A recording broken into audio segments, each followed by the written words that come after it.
دمردې لاره پاسرو وینو تیریږي.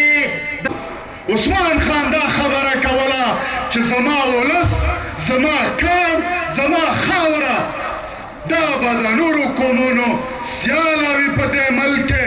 مونږ قطعاً د چا په بادارۍ کې دلته ژوند نه تېروو. دا وطن مونږ ته هېچا په خیرات کې نه دی راکړی. عثمان خان دا خبره کوله. نو ملګرو، عثمان خان دا خبره کوله چې د دې وطن په ځمکه د باندې او په ځمکه د لاندې چې کوم وسایل دي هغه به د دې ولس وي، د دې ولس د بچیانو اختیار به وي پرې. نو په دې خبرو باندې مونږ ټول ډاډه یو چې که شهادتونه راځي مخې ته، که جیلونه راځي مخې ته، که تکلیفونه راځي مخې ته، مونږ ټول ریډي یو ورته، مونږ ټول چمتو یو ورته، خو مونږ به د وطن خبره خامخا کوو. نو ملګرو، په دې لړ کې زمونږ ډېر قدرمن مشر